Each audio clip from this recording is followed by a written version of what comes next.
Então, bom dia a todos, bom dia a todas. Hoje trabalharemos exatamente e discutiremos sobre isso aqui, né? Ciências e costumes na sociedade burguesa. E aqui a gente começa com uma imagem interessante, né? Exatamente, a imagem chama-se Cachorro Louco, né? Uma gravura de Thomas Lord Busby, de 1826, né? E nessa você pode perceber o desespero das pessoas em relação a um cachorro aí, né? Esse cachorro, ele tem uma doença que é a raiva, né? E, essa doença, ela alastrava ali a Europa, os Estados Unidos, né? E isso vai ser muito comum ali nesse século XIX, a busca, né, por curas, né, de determinadas doenças. E aqui nós temos exatamente uma figura bastante importante com a relação dessa doença aí, a raiva, que é exatamente o Louis Pasteur, né? É o francês Louis Pasteur. Ele vai ser muito importante no que diz respeito à ciência médica. O século XIX ele se caracteriza exatamente por essa revolução, né, no conhecimento humano. É uma revolução em campos científicos como a biologia, né? É, a própria medicina, mas também em outros campos além da medicina, como, por exemplo, a questão de telecomunicações, questão de transportes, serão muito mais desenvolvidos ao longo de todo esse período aí do século XIX. E aqui o nosso personagem, né, o Pasteur, ele acaba controlando ali a raiva.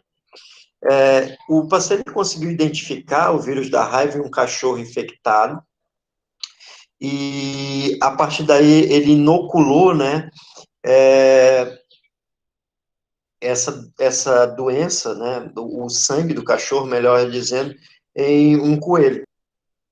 E aí ele conseguiu retirar desse coelho um soro, né, que foi injetado em um cachorro que estava com raiva, com a doença, e foi capaz de curar esse cachorro, esse soro desenvolvido pelo Louis Pasteur. Em 1885, aí o menino foi levado, né, pela mãe desesperada até o laboratório do Pasteur, e aí o que ocorreu? O Pasteur, então, experimentou o soro na criança. E aí, essa experimentação do soro na criança deu certo, a criança sobreviveu. Depois do sucesso desse soro, foi desenvolvida a vacina contra a raiva. Uma outra doença também que assolava o mundo a este momento era exatamente a varíola. Ela foi a doença que mais matou no mundo, antes do momento de controlá-la.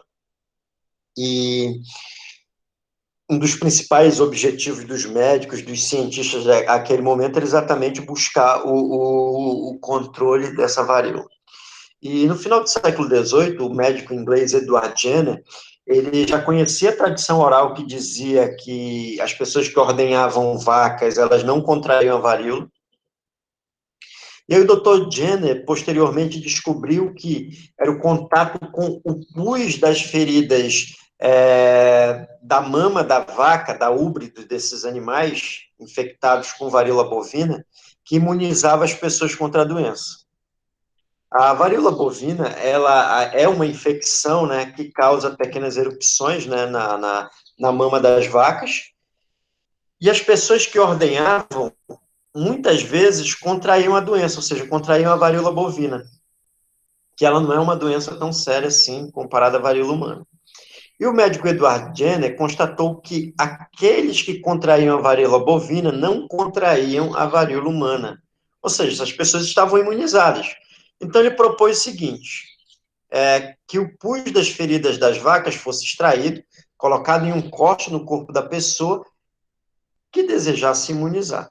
E assim foi feito, e muitas pessoas que quiseram, e temos também uma nova vacina, que é exatamente a vacina contra a varíola.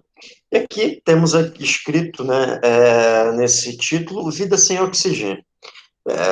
Que no século XIX, muitos cientistas acreditavam que seres vivos menores e mais simples nasciam sem pais, ou seja, havia uma criação de maneira espontânea.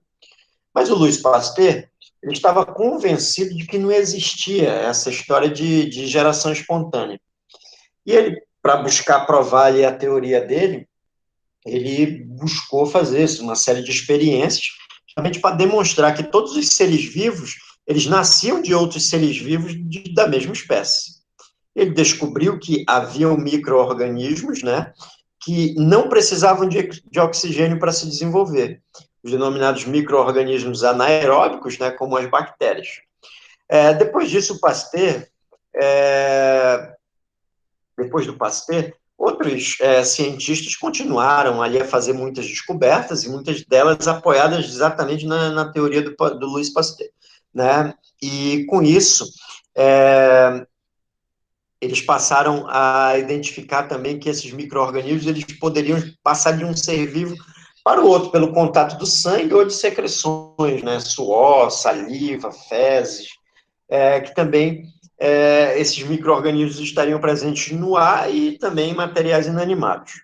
E aí começa um processo de higienismo, né? As políticas higienistas e o início do saneamento da cidade. Então, até a descoberta desses micro-organismos, acreditava-se ali que as doenças eram transmitidas por miasmas, né?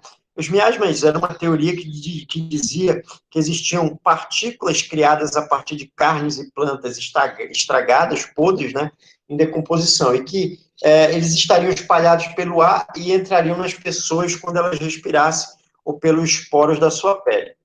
Então, para impedir a proliferação dos miasmas, né, aí foram criadas em várias cidades comissões de saúde pública, e elas determinavam exatamente que pântanos, brejos, lagoas fossem drenados, fossem aterrados, que abatedores de animais fossem colocados para longe da residência das pessoas, para longe da casa das pessoas, e que os próprios cemitérios fossem transferidos para fora das cidades, né? Essa corrente médica foi exatamente denominada higienista. E, nesse sentido, o combate à doença vai ser feito, né? E apesar de hoje a ciência não concordar com o que esses indivíduos fizeram, o que acontece é assim, o número de, houve uma diminuição das doenças, porque muitos insetos e animais que acabavam ali promovendo a propagação de doenças acabaram sendo diminuídos, como, por exemplo, o número de mosquitos.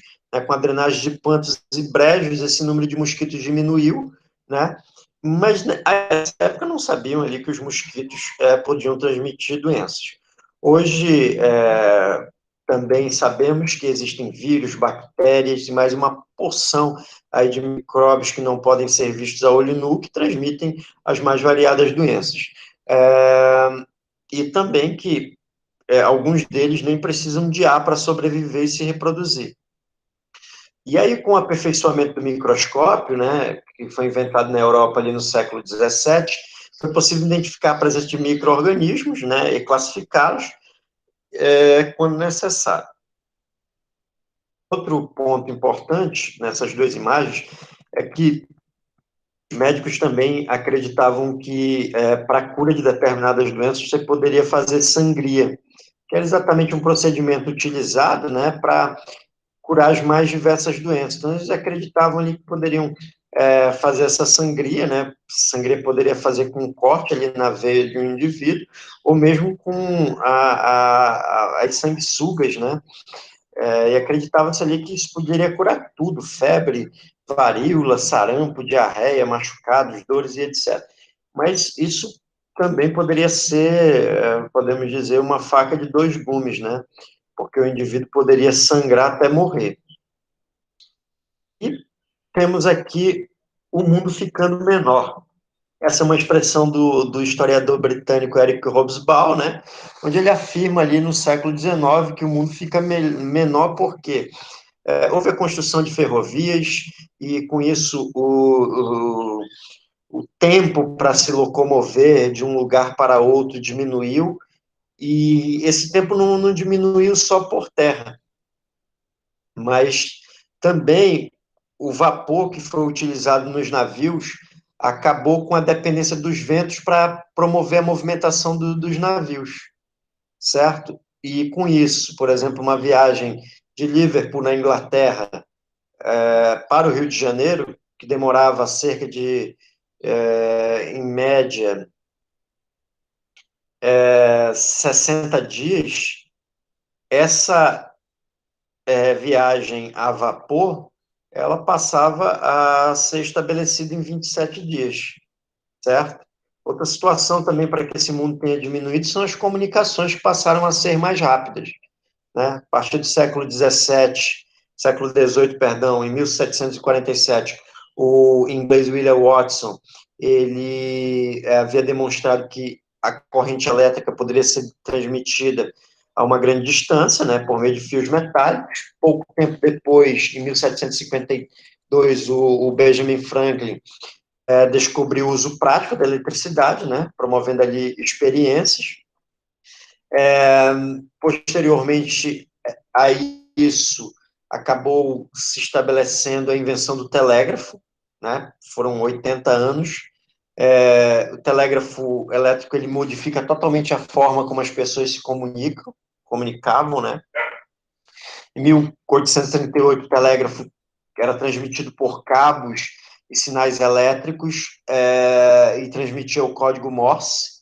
Esse código Morse exatamente uma pessoa pressionava uma tecla ali com uma linguagem de pontos e traços, e isso era marcado em fita de papel do outro lado da linha, e quem decodificava os sinais era a pessoa que recebia. Então, acontecia isso. No Brasil, por exemplo, o telegráfico submarino ele foi inaugurado no segundo reinado, em 1873, e em 1876, o Alexandre Graham Bell, ele desenvolveu ali, desenvolveu não, ele acabou, né, por registrando a patente do telefone. Isso melhorou muito a questão das comunicações. E aqui, para finalizarmos, tem aqui e fez-se a luz elétrica. E essa luz elétrica, ela ajudou muito no início do século XIX, na iluminação das ruas, né?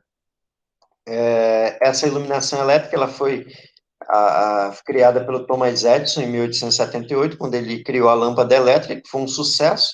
Essa eletricidade, ela foi utilizada ali para iluminar fábricas, lojas, ruas, e a iluminação elétrica mudou o cotidiano das pessoas, principalmente porque os habitantes da cidade eles puderam ali viver a vida noturna, uma vida onde uma cidade se tornou cada vez mais iluminada. Então, teatros, hotéis, cafés, espaços públicos, eles estavam mais acessíveis, né?